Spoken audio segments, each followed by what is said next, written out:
If there was ever a masterclass in gaslighting, Meghan Markle just handed it to us, wrapped in a velvet bow and served on a silver platter. In a move that has left even her most forgiving observers stunned, Meghan has now rebranded herself as an investigator of truth. Yes, the same Meghan who demands honesty from the world while spinning her own public narrative with more plot twists than a daytime soap. She stared into the camera, straight-faced, and asked people to speak the truth about her, not joking, not ironic, but with full conviction. Meanwhile, she continues telling stories so outrageous Netflix wouldn't even greenlight them as fiction. Let's talk about that Father's Day video. What was meant to be a sweet, nostalgic glimpse into her family life quickly turned into a digital minefield. Rather than silencing rumors, the video poured gasoline on them. Viewers immediately noticed inconsistencies, particularly the question no one expected to ask: how many Archies were actually in this video? One child had entirely different facial features from another. The discrepancies weren't subtle, and they weren't easily explained. What was supposed to be a soft-focus family moment spiraled into a PR nightmare. Even those who usually give her the benefit of the doubt began asking, is this a mistake, or is this manipulation? Meanwhile, whispers from within palace walls are growing louder and far more serious. Sources suggest the monarchy may be preparing to remove Archie and Lilibet from the line of succession. Not out of spite, but because Meghan has turned royal image into a liability.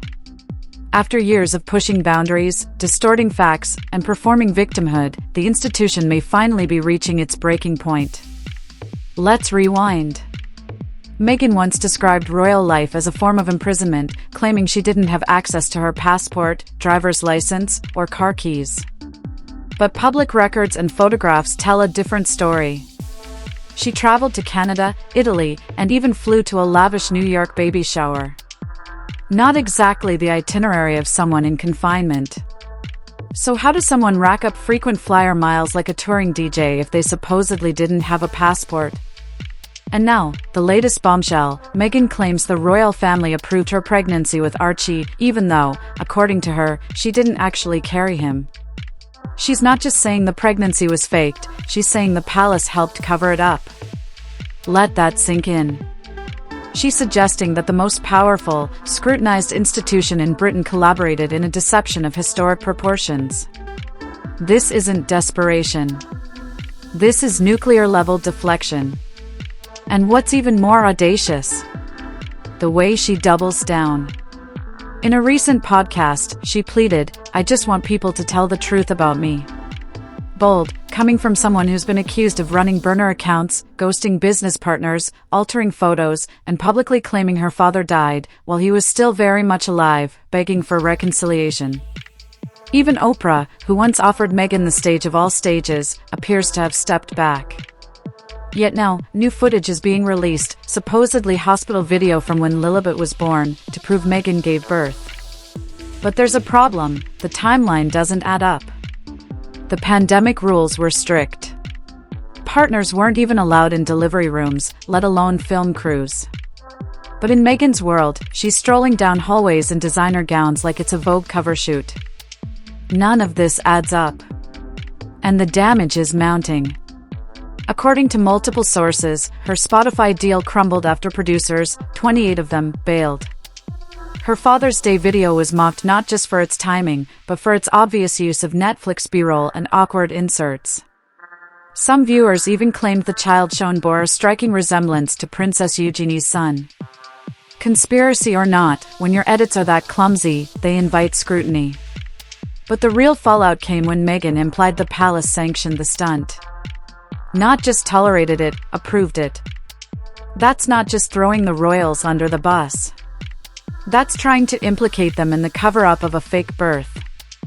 And if the public ever believes the palace knowingly supported a fabricated pregnancy, the credibility of the entire monarchy is at stake.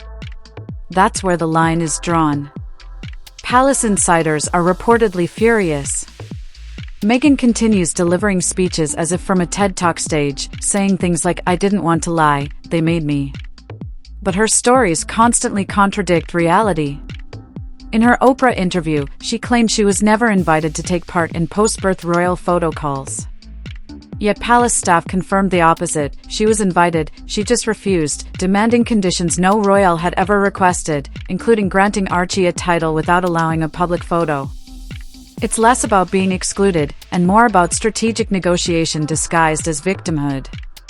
Meghan also weaponizes vague accusations, like claiming the royals denied Archie a title due to concerns about his skin color, but she never names names, never gives specifics. And when asked directly, she hedges, leaving just enough ambiguity for the internet to fill in the blanks. That's not honesty. That's calculated landmine planting. And then there's Harry. At this point, he looks more like a hostage to the narrative than a co-author. He once admitted that if it weren't for Meghan, he never would have left royal life. And honestly, it shows.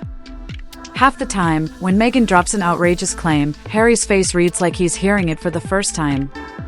Either he's the most patient man alive, or he's realizing he traded duty for chaos. Even Meghan's own receipts often backfire.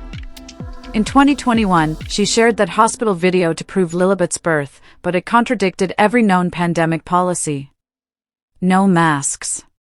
No medical staff. Just Meghan, perfectly styled, gliding down hospital halls with a film crew in tow. Meanwhile, respected journalist Gayle King, one of Meghan's only remaining allies, publicly lamented that her husband wasn't even allowed in the delivery room due to the same COVID protocols. This isn't a smear campaign. It's an unraveling of Meghan's own doing. And with the line of succession under threat, this could be Meghan's final act, her last chance to control the narrative before the monarchy writes her and her children out of the story entirely. There's no constitutional rule stopping the palace from acting. And with every new allegation, the institution grows more determined to protect its legacy.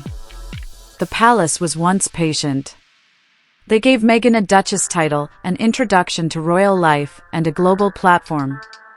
She used it to brand herself, monetize it, and sell it to streaming giants. And now that she's exhausted every ounce of goodwill, the palace has only one move left: cut her off before she pulls the entire structure down with her. Even Harry, once seen as the lovable spare, is reportedly losing protection. The palace no longer sees him as a misguided romantic.